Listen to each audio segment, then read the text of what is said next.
So, ladies and gentlemen, the one and only Donnie and Gaynor.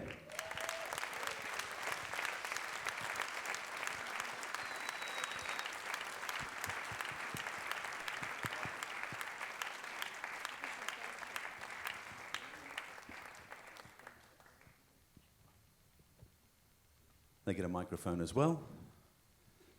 Let's sit down. That's comfy, isn't it? Now, we've gone through, ladies and gentlemen, as you know, if you've been here for the audience with before, we like to start off with how the couple started. And we'd like to know who you danced with before you danced with each other.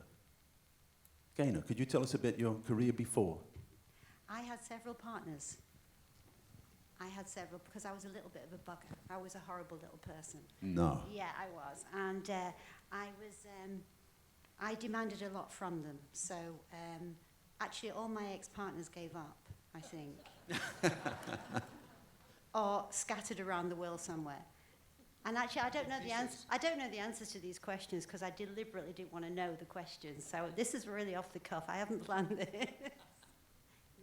Well, just before you give it to Donnie, we'd like to show you, Gaynor, dancing with David Adamson. Oh my God, where am I looking? Maybe you can tell us which year that was. You're in the yellow, I think. Oh, that's me. Yeah. That's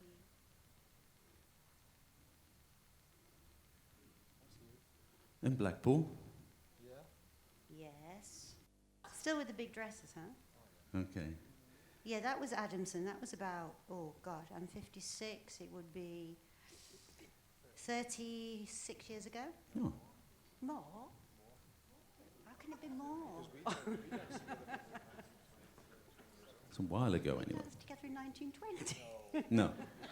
So 1976, around, yeah. Yeah, It was early, 73, 72 or 3. Yeah, that's more like it. Yeah. Yeah. Okay. A long time ago, huh? Yeah, I know. Many things have True. happened since then. Okay, but we go back also now. Donnie, what about your partners? I had some really sweet partners.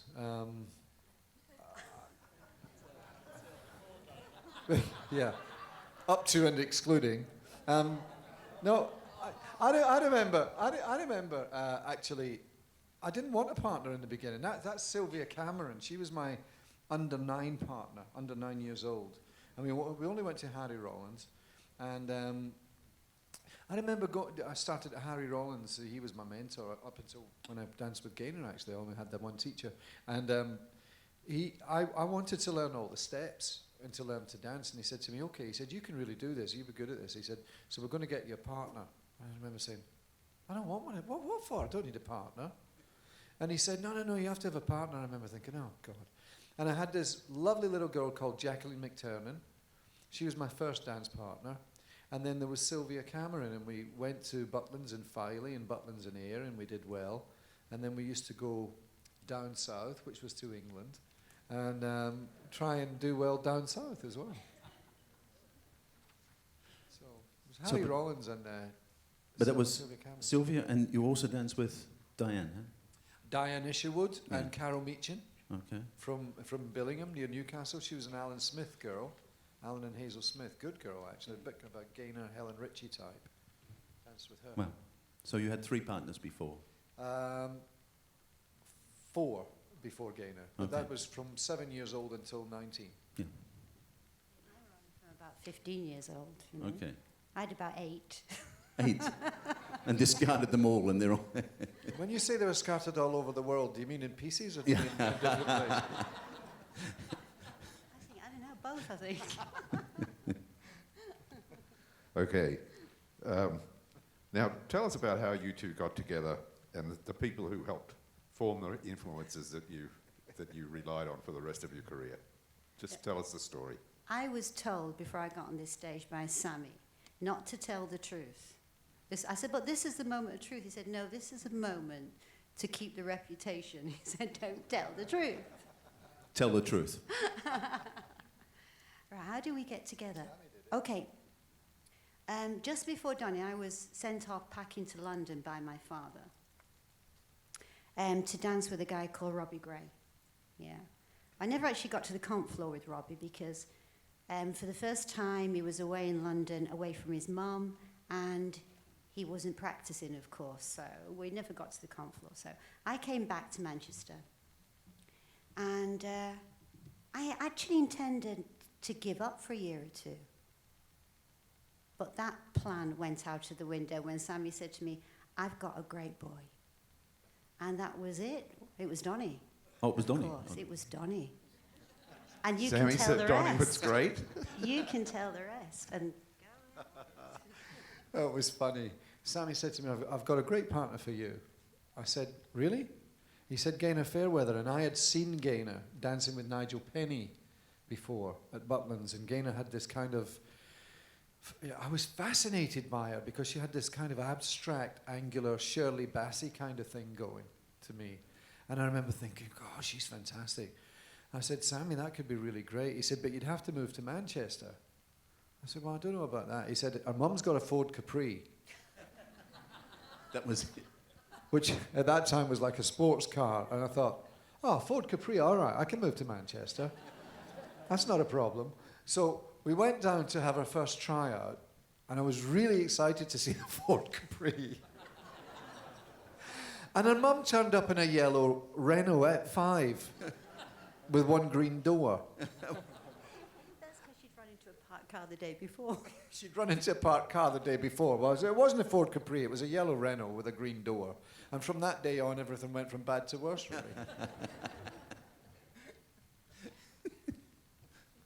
But it's actually thanks to Sammy then. It was all Thanks to Sammy. Yeah. Yeah, Actually- absolutely. Yeah. We wanted to recreate a. Oh, yeah, we did. We used to, I've been prompted here. We used to split every week. Yeah, every week. Yeah, every Oh. week. And Sammy used Twice to, a week. well, maybe more, yeah. 5, 6 times. And Sammy used to hold us together. Yeah. We wanted to recreate a wonderful moment here at Bournemouth when Sammy actually danced with Donnie. I asked him to wear that T-shirt again, but he said it doesn't fit anymore. Where's Angela Rippon? No, yeah, but war. Yeah. Then you were at Bob Dale's. Could you tell us about the atmosphere? Because there must have been fantastic there. There was other well-known people at Bob Dale's as well. When we first arrived at Bob Dale's, Marcus was dancing with a lady called Janet Wilde. And then, of course, he got together with the fabulous Karen, and Marcus and Karen went on to make history. So there was Marcus and Karen there, and Gaynor and I, Sammy originally with Lynn Aspen. And then, of course, he went on to dance with Shirley Ballas and then with Barbara. And there was just this great, great atmosphere at Bob. You know, the practice nights were, a lot of people know about Latin practice nights in London and at the Assembly Dance Studio. Well, this was Manchester's answer to that. And the only negative recollection that I have really is that Marcus and I had to join the Bob Dale formation team. And we were thrown out at the end of the second week because we couldn't match everybody else. But it was partly by design. Was that true that Bob Dale used to think the BDF stands for Bob's Dancing Formation? Or? He had many anachronisms for it, actually. That's probably the most kind. It was just a special moment in time, you know, that you'll never be able to relive that. Very special, yeah. Yeah, and he was special. I'm sure. He was very special. Yeah. He was a lovely man. Yeah. I didn't know him that well. I met him a few times, but He was a character. yeah, Such a character. yeah. Yeah. Bob was depressive. He was Bob used to have this. He used to have this outlook that, laddie, you go in and you don't expect anything, and you expect to get thrown out early, and anything else then is a bloody bonus. Oh. Okay. And that's, you know, when you're 19, that's not easy to do, because at 19 you want to be fired up and feel. And Bob was Sammy was very windy uppy, and Bob was very windy downy. Okay. So in that case, in that way, Worked out well then. Yeah. He used to say, oh my God, no. He says, you two know, not what London wants to see yet. Not what London wants to see yet. And I said, what does he mean by that? What do we have to be what London wants to see? Wasn't quite sure, were you, ever? He used to say that Gaynor was, you're too exotic, lovey, and he's too rough. He used to say to me, really, in a way, you should get back on the bus and go back up to the jungle up there, lad. So he was very encouraging for you. That's good. Very encouraging. And then you got Sammy saying, forget all that, just get out and go. Well, it went well. It turned out well. Well, I know that Bob Dale had a tremendous influence and exerted influence on some great dancers when they were young. There must have been some terrific inspiration from Bob. And then I think that you kind of moved to London and started to take lessons with Nina Hunt, correct? Yes. And tell us a little bit about that relationship with Nina, the things that you want to say. Well, it's funny how you change. I mean, in those days, when we used to have the lessons with Nina, I was always late. And Nina I used to think she was part vampire, really, because she used to go in the morning at about 8 o'clock when it was dark, and she would teach 14 hours and come out at 8 or 10 at night when it was dark. So for many months in the year, Nina never saw daylight, really. And she would have all these lessons back to back. And if we were late, what I used to do, she used to eat what they call topic bars. All Nina would have all day would be coffee and topic, which is a chocolate bar. So when we were late, I used to open the door, and very often before us, David and Denise would be the lesson before, fun enough, and David was always on time. And so, of course, that made it worse. And so we'd be like 10, 20 minutes late, and I think, oh, God, and I'd just nip in the little shop next to it and get a topic. And I'd open the door and say, peace offering, and slide the topic across the floor and close the door. Come in, she'd say, and then we'd have to wait in the room, and David and Denise would have the final coffee before they finished, because you always used to have a coffee. And then we'd go in, and she told us that we'd have to wait 2 years to get in the final, because the other couples were already established in the final. That was our first lesson with her. And she told me I had to cut my hair and get a decent shirt. And she actually really didn't want us to dance together, did she? No, because one of the earlier lessons I had with I love Nina, don't get me wrong. Nina was a wonderful woman, a great coach. But she didn't kind of know how to deal with me, because I wasn't kind of the mould that she had in her head.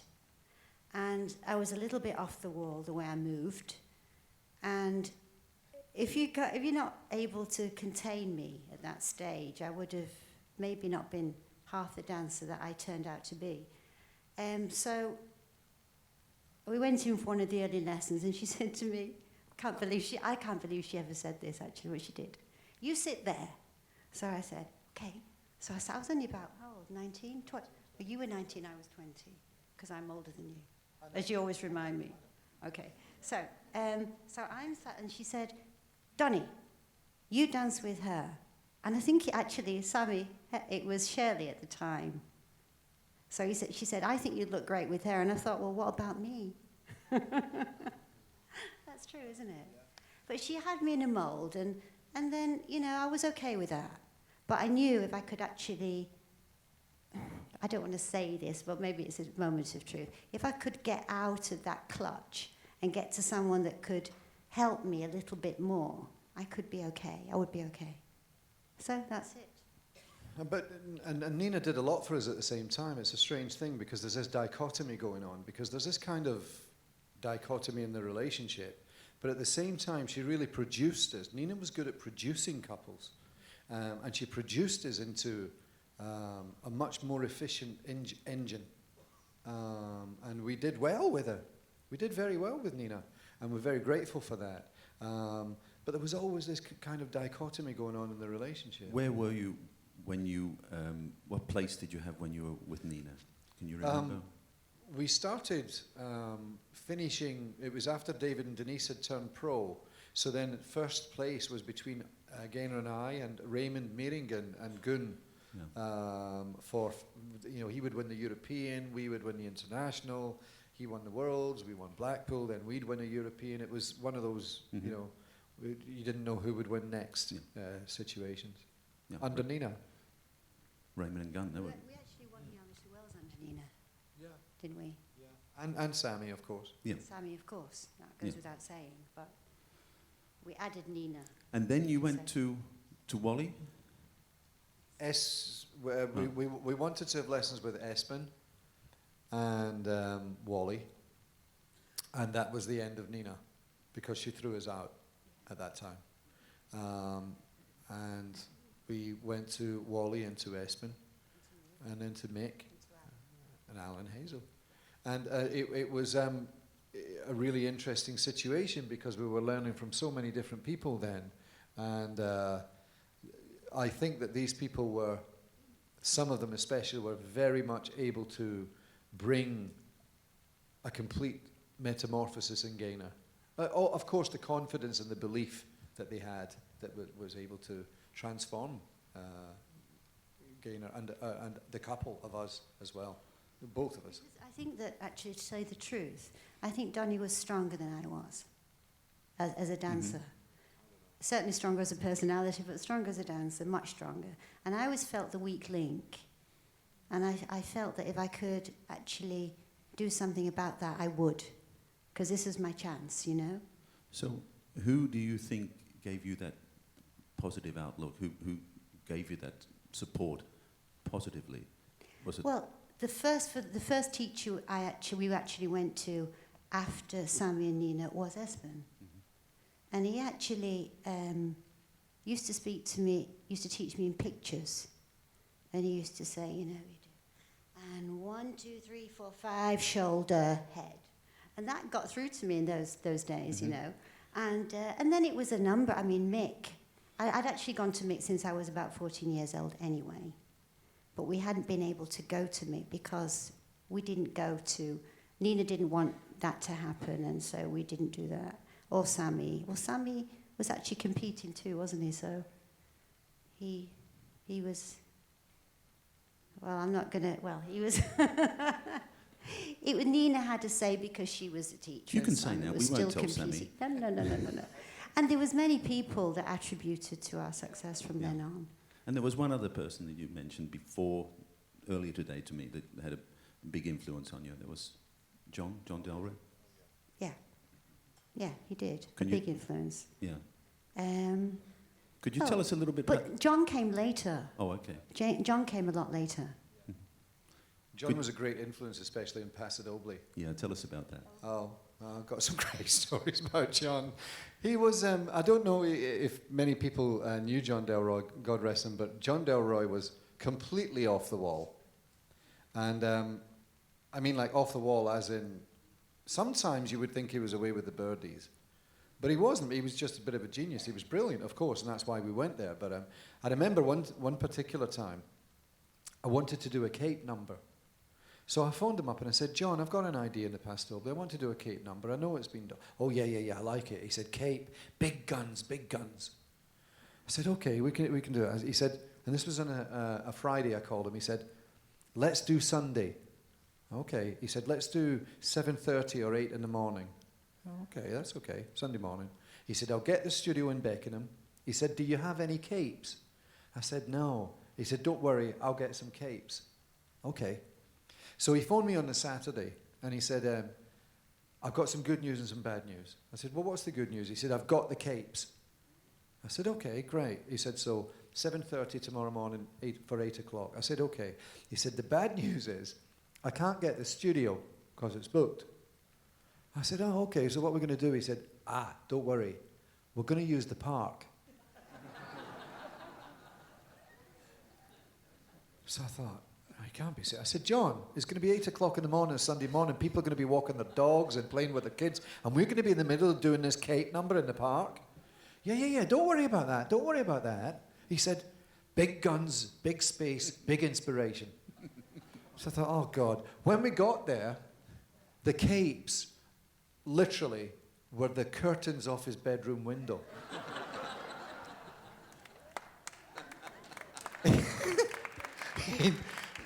I know, I'm not exaggerating. He got these pale blue curtains with little ships all over them. And the hooks for the top were still on the top. And you can imagine, can't you, 8 o'clock on a Sunday morning, and there's these 3 people with these curtains off a bedroom window doing it. But he taught you how to use the cape. And then there was another incident, that brings it to mind. We were supposed to do a segue, I think, for a Wills or European. Can't quite recall, somewhere in Germany. So Donnie said, he just started going out with Toner at the time. He said, we've got a segue to do. He said, and I can't do anything about this. I can't choreograph it. He said, because I need to go to Norway. So I said, well, what do you want me to do? He said, go and learn it off John and teach it me. I said, but I haven't got a partner. How can I do that? He said, well, take Flynn.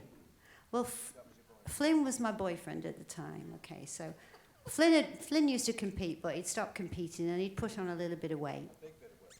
A lot, yeah. So I take him in this lesson with John, and John takes one look at him, and he said, you on the ballet bar now. So Flynn gets on the ballet bar. I mean, he's like this, and he has him plie-ing on this ballet bar. Right, so poor thing. He crawled out of that lesson. We had about, I think it was hours then, wasn't it? 4 hours. We had 4 hours. He crawls out, he goes right into the pub, and he has to go to bed. He has to go to bed for 2 days. So John said, oh, he said, yeah, this music was da-da-da-da. It was very popular then, wasn't it? Da-da-da-da-da. So he said, we'll do a bit of this. So I said, I could never isolate. I was never very good at isolation in those days.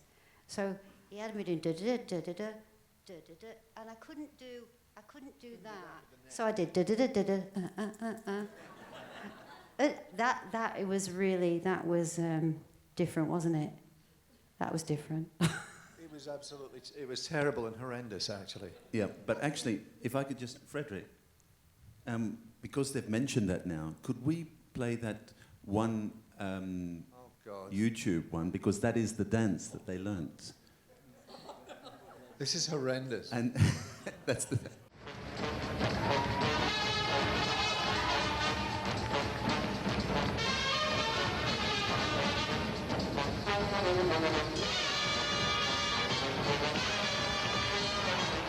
Ein Ausrutscher von Donnie Burns. Der war nicht.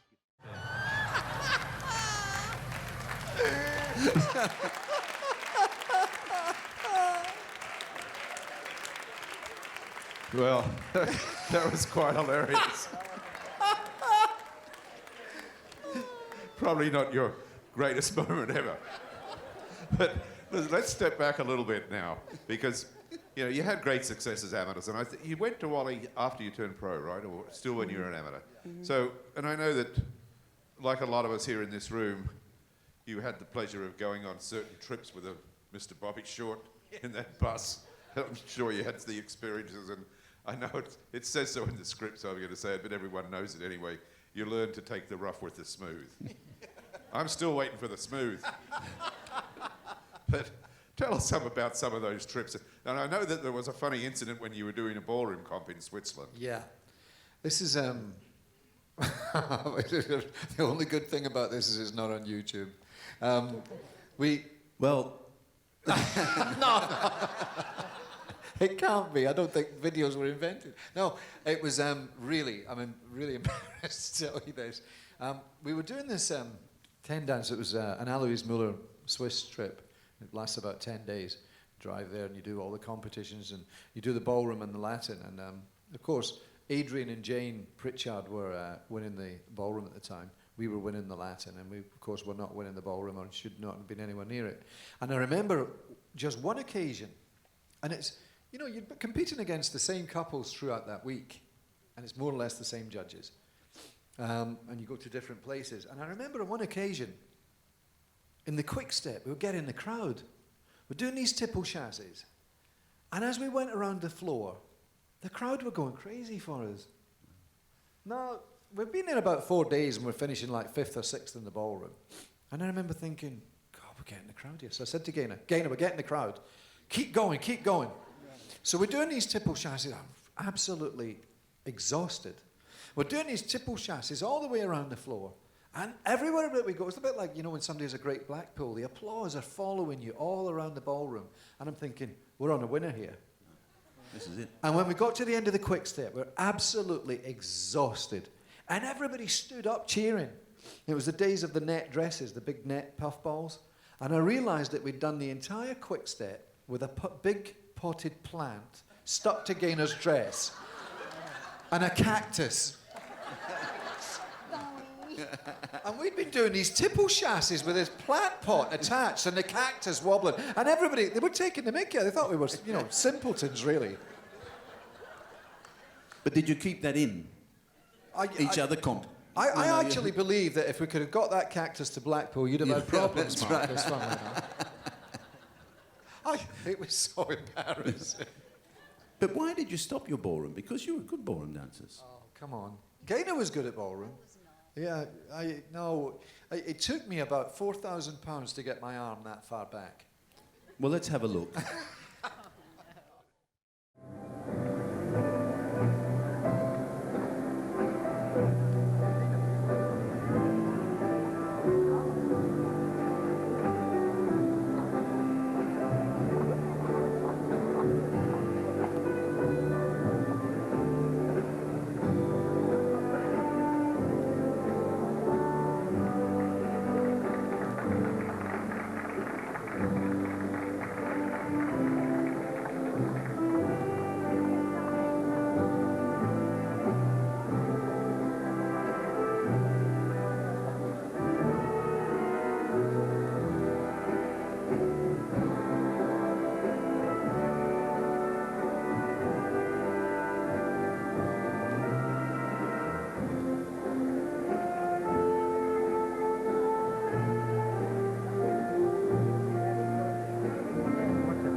Hey, that was pretty good. I think that was Aarhus. I'm not sure, but I think it might have been Aarhus in Denmark. But that was a bit different than when 73 I first saw it, Minehead. You improved. I think you were very good. Yeah. Sammy didn't Please teach don't you note for ballroom, the did- record that John said Donnie was very good. But Sammy didn't have ballroom lessons, didn't give you ballroom lessons. No. No, because Sammy's famous for getting a good result in Dresden one year. I guess some very good ballroom dancers when he danced with Lynn Aspen because he did a cartwheel in the waltz. There we go. That's okay. It's either a cartwheel or a cactus, whatever. So, moving forward, when you first turned pro, it probably, as for everybody, a big change. And how were your results when you first entered the professional ranks? And I think at the first UK we were fourth or third. And we turned pro at Blackpool. We made the final at the International. And I think we were third or fourth at the UK. Yeah. Right, and this is when you started to come heavily under the Espen and Wally influence. Yeah. Just elaborate on that a little more. I know Gaynor has a little bit about We were Espen, still but with Nina then. you were still with Nina too. Okay. As well. Yeah.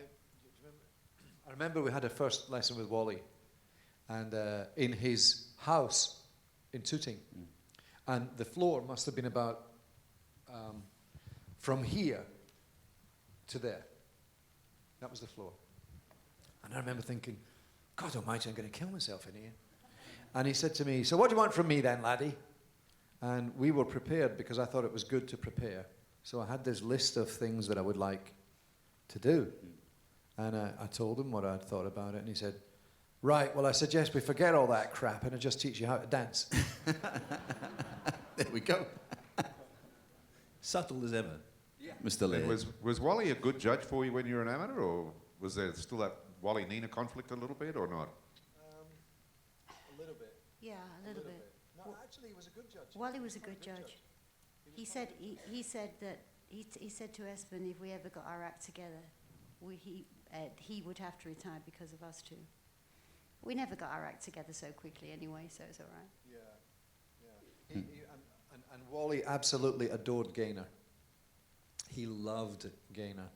And he was, of course, very famous for many things, but he was very much into leading and how to lead and how to time the lead and how much energy and weight to put in the lead. And of course, I remember when he first used to talk to me about it, he said, you'll never be a great champion until you learn to lead your girl.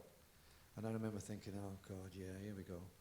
And actually, the great thing about Wally is that over the course of the next 6 months and 2 years, he actually won my heart over to that school of thought.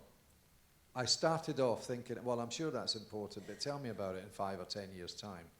And by the time we'd started working with him regularly, it became almost religiously important to me. Yeah. And that was how clever a teacher he was. They would actually change your principles and priorities from you, the inside of you. That was what was Yeah. great. And then, ladies and gentlemen, they went on and started to win and were never beaten. And you were the most successful couple in the history of Latin dancing, 14 times undefeated world professional Latin champions, 11 times undefeated international professional Latin champions, and in 20 years, never defeated. I think that's an amazing record, really. Congratulations.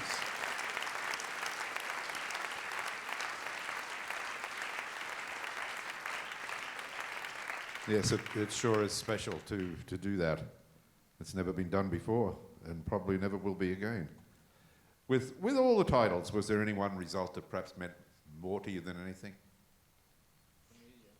For me too. In a successful way, the first time we made the final, we were second at Blackpool, weren't we? Mm-hmm. That was a good moment, wasn't it? I've got two really large moments there, John. The first time was the time that we won Blackpool for the third time, and we wore a black costume because I think it was probably one of our best performances.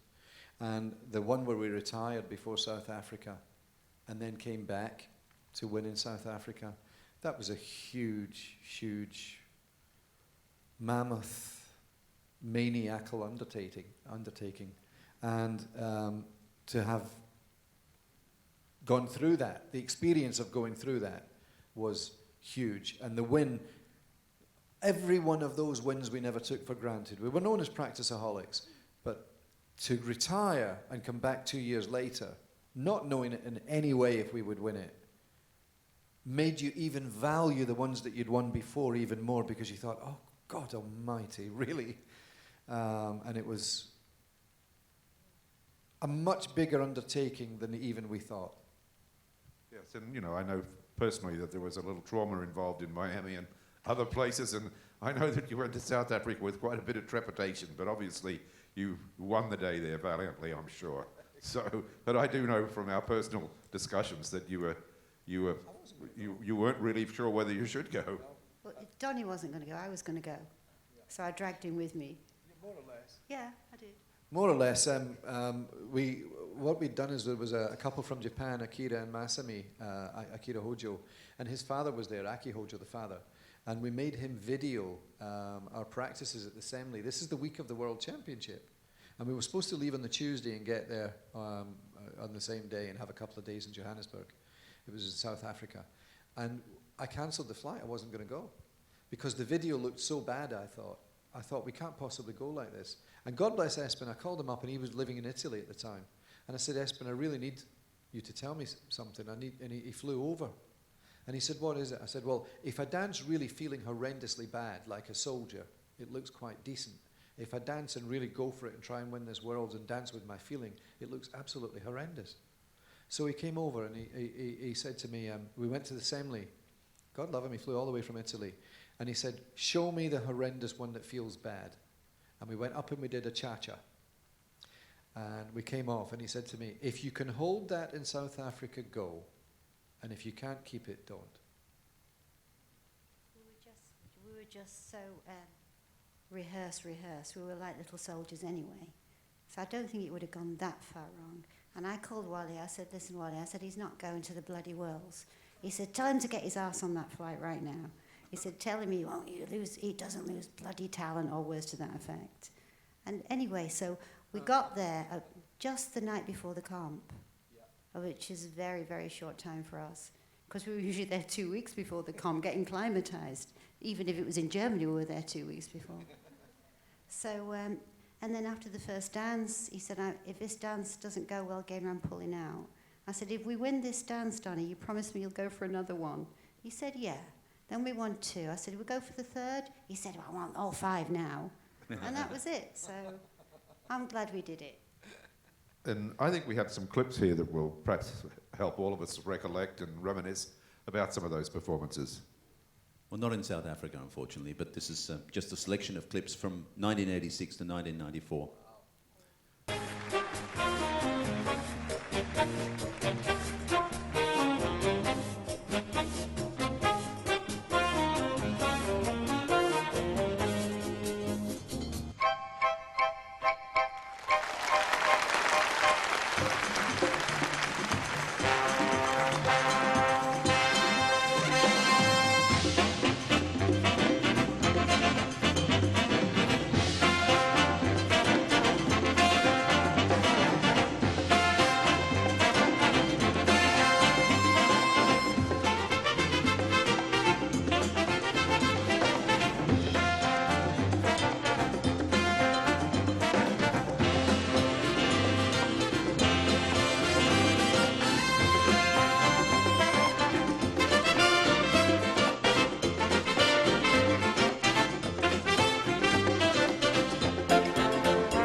road on high.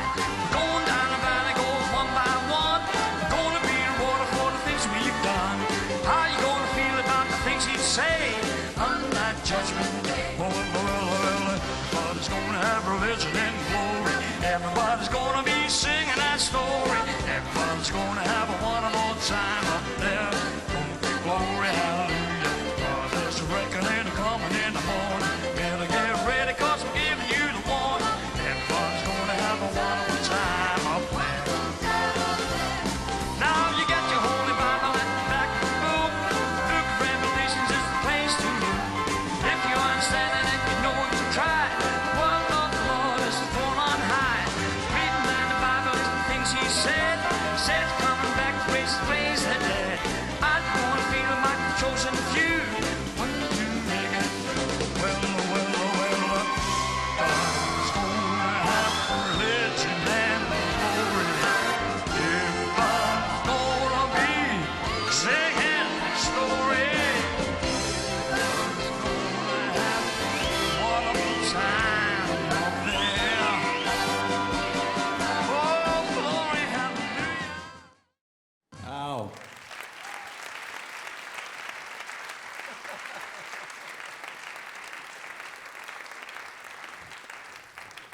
Blast from the past. Yeah. Do you remember that program? I do actually, yeah. Oh. The original Come Dancing. Yeah, yeah. And when I was looking through all the different videos and everything, what struck me in your career was the amount of change of all the costumes you had, the change of looks that you've had. It's just been amazing how each time it's changed and everything. What do you remember I just about all remembered, the changes? I just remembered never, ever wanting to stand still. Yeah. Lots of mistakes. And it doesn't matter. I just remember thinking, you must always move on. Like a scientist in the lab, keep pushing the envelope, and sometimes it'll fall off the table, and it doesn't matter as long as you get it back on the table. Yeah. That was amazing, and it worked. It worked. Sometimes. Yeah. Another Scottish dancing legend was, of course, Bill Irvin, who with his wife Bobby were 13 times world professional champions in ballroom and in Latin. Do you think the Scottish temperament helped you with your success? Yes and no. I think maybe there are similarities, because I remember watching Bill and Bobby doing shows up in Scotland actually, and I think there was a great. Bill had this great aggressive enthusiasm and dominance, and Bobby was this class and sartorial elegance. It was like sass and class, if you like. And I think that Gaynor and I, maybe it was a similar set of combinations. I was always, as Harry Rollins would say, a goer. Go out, and Sammy used to say, go out there and go. And for me, that was perfect. And Gaynor always had this expensive, abstract, exotic quality, very much like Bobby as well. And I think that the difference, if you celebrate the differences, that's actually what makes it work, Greg. Mm-hmm. I think if I'd have had a partner like me, it wouldn't have worked. No. Maybe if Gaynor had had a partner who was also similar, it might not have had the same chemistry. That's not how he used to put it to me. He used to say to me, "What are you doing?" Yeah. I used to say, "I'm head flicking." He said, "Christ, Gaynor." He said, "You think you're head flicking?" He said, "You're doing that." That's just called motivation. I was very motivational, Yeah. Greg. With all the competition success, I mean, outstanding. You also received many very prestigious awards, well deserved too, of course. But the Carl Allen Award, the Prince Mikasa, and ultimately your MBE. And it must have been a very special moment for you both when you received that. Could you just elaborate on that for us, Donnie and Gaynor? And how did you feel when you were awarded the very prestigious MBE? Well, this is, it was incredible, because we got it when we were really young as well, and it was fabulous, wasn't it? It was probably It was, the most proud moment yeah, of our lives. yeah. I remember Her Majesty, she stands on a little purple box. It's pinned on. And she said, Mama loves to dance. She does the reel. And I never forget that. And you know, one of the great things about it, John, was also that we were able to get our parents and the pride. I was going to say to you about that because, you know, I don't know Gaynor's mum and dad well. I've met them, of course, but I knew your mother and father quite well. Yeah. And I'm sure they were very proud. Oh, absolutely. And the other good thing about it, so if you talk about every world championship that we won, we flew our parents there. It didn't matter whether it was in Japan or Holland or Miami, very many times under your stewardship. Our mum and dads were always there to see that. And the MBE was Marcus and Karen and even Richard with the OBE, they'll tell you it's an incredible thing that you don't ever, when you start to dance competitions you want to win, and you know your dream is to be the Blackpool and the world champion and the UK champion, but you don't ever see yourself getting that honour. And that was something that we didn't expect. There's a funny story about when we found out that we had it, if you want to know it, but I don't know if I should say I'm it. sure everyone would love to hear. We were at the assembly practicing, of course, and there was a public telephone just at the right-hand side of the assembly stage, a call box where you put the 10 pence in, and it rang. And June came in, and Johan Efterdal and Nadia were practicing at the time. June McMurdo came in and she said, "Donnie, it's a phone call from you." And I got the phone, this is true, I got the phone, and there's this lady on the other end of the phone, and she's got a Cockney accent, a real strong Cockney accent. She said, "Is that Donnie Burns?" I said, "Yes." She said, "This is 10 Downing Street here, and I'm wondering why you haven't answered our letter." And I honestly thought it was Ron Gunn.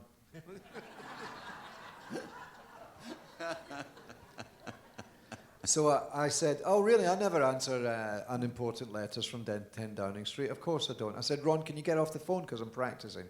Yeah. She said, "No, this is the honours department in Downing Street." I said, yeah, and I'm the Pope. I said, "I've really got to go, Ron. I'm practicing." She said, "Would you like to call me back?" I said, "Would you like to give me the number?" She said, "Yes." So she gave me the number. I went and got some 10 pence coins. I went back and I dialed the number and it said 10 Downing Street. And I thought, oh my good God, I've done it again.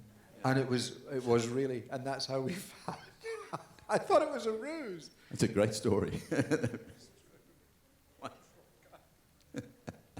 Because Ron would do something like that. Absolutely. For sure.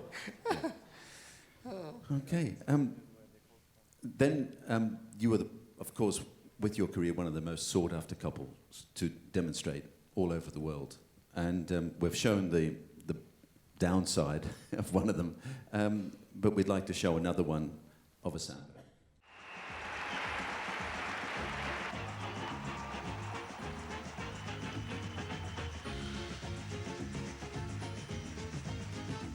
There's a girl in Rio de Janeiro who sings in a cafe with a smile that's so entrancing, so sweet, so cute, so gay. When you go to Rio de Janeiro, say you'll enjoy your stay. When she sings an American love song in a South American way.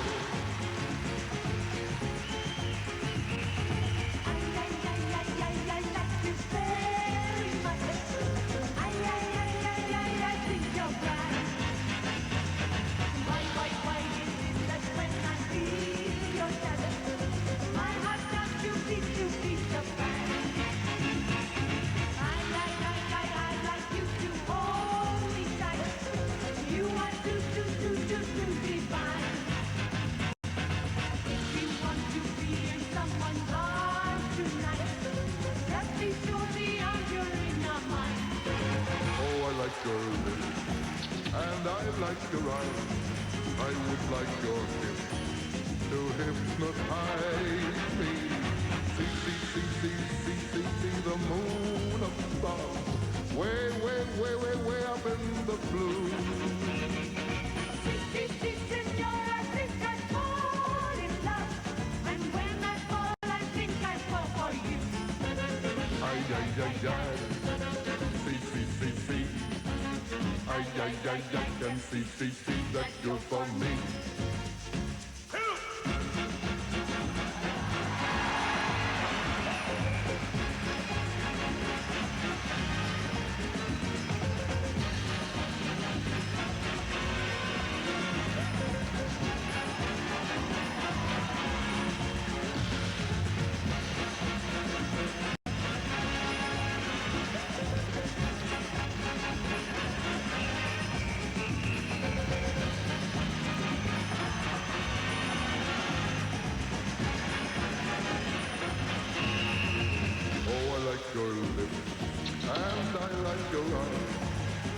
quite like your hips, the hips that I need.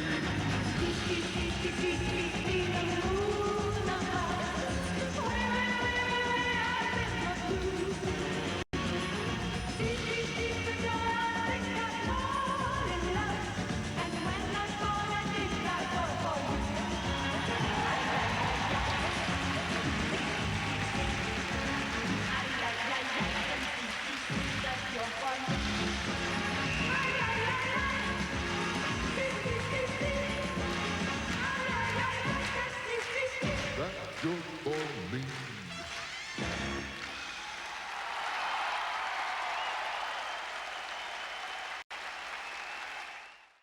How about that? You did that show with us. Practice louder. So, you know, we've talked a little bit about South Africa, Donnie and Gaynor, and the comeback, which it turned out to be a great success for you. And, but we've got a DVD to show again of one of your big successes at Blackpool, I believe. So let's cue that up and we'll take a look at that, because we've already talked about the Worlds in South Africa. It was never possible for us to say goodbye at Blackpool. And that was always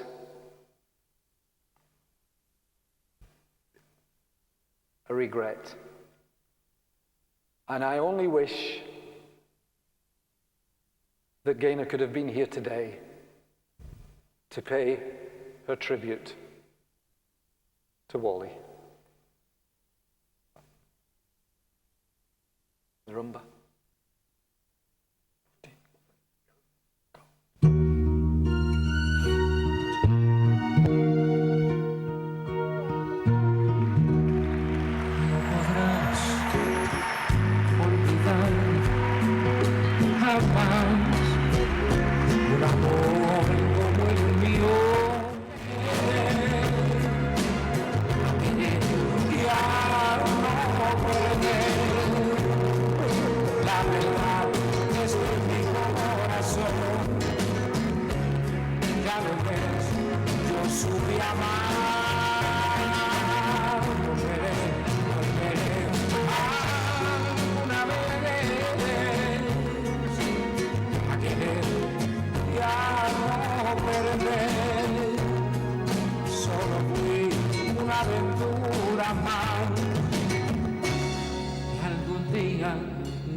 No podrás olvidar jamás un amor como el mío, jamás desafiaste al destino, que hay un precio que pagar. Volveré a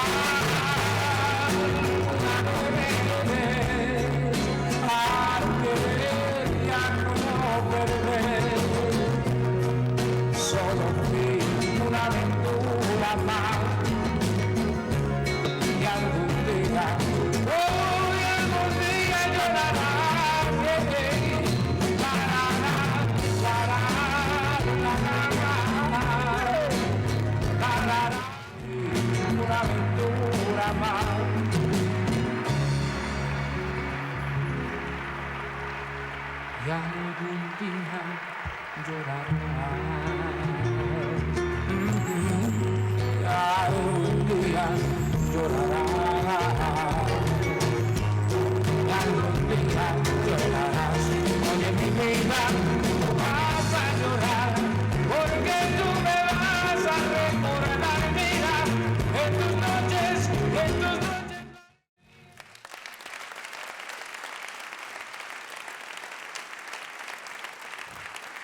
Nice memory. That was the first time we had touched in 5 years. Yeah. And thank you. It was the first time we had touched in 5 years, actually. Yeah. And it was a very poignant moment because it was also a tribute to Wally. So, yeah. Very special. Very special. You now both have partners in your lives, both very accomplished dancers in their own right.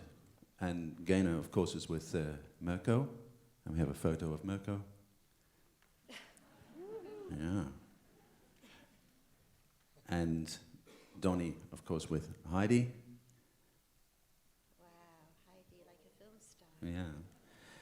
And also, Donnie has now, as you're all aware, an addition to the family. And congratulations, Domenico Christian.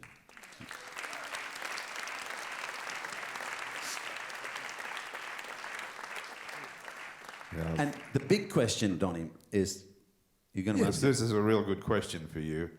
What do you think that Domenico would be, a Latin dancer or a Celtic player? Celtic player, because there's more money in it. That's a, that's a Scottish answer. Either would make me happy, but certainly the Celtic player would be a lot less stress. I can't think what my mother and father must have gone through now, and when I think about it. The only thing that's really worrying is that if he's crying, whenever we put music on, he instantly stops. And he does like the Paso Doble. No, we go. I have to say, and he hits the highlights with his hand. So, and he's only 15 weeks, so it's a bit worrying. Yeah. Well, you know where to get a cape to practice with him, you know? I'm keeping my eye on the curtains. Okay. And ladies and gentlemen, there's so much of Donnie and Gaynor. We've only, done a little bit, of course. That 20 years we can't show it all. But I'd like to finish with this very special rumba, because they did that here in the Big in 1991, and I think it's a lovely rumba. Shows, and it gives the reason why they were so successful.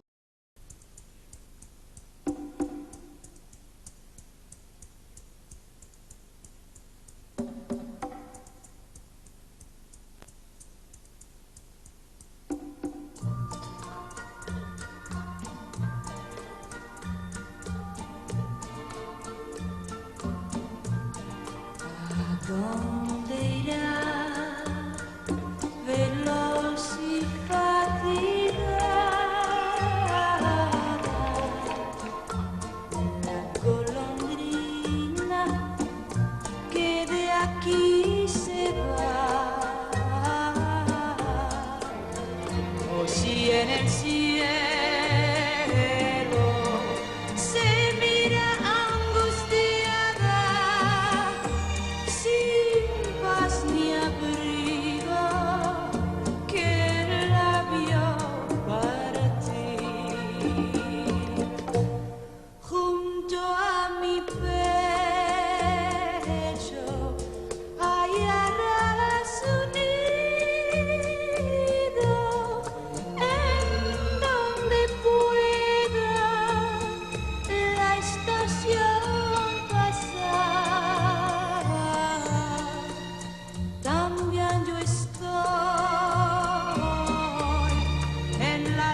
Very touching.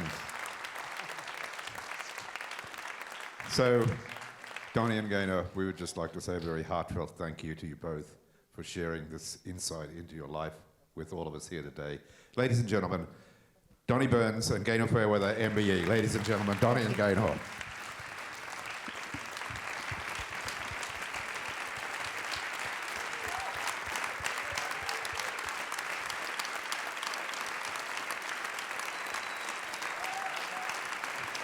Donnie Burns and Gaynor Fairweather, ladies and gentlemen, thank you so much.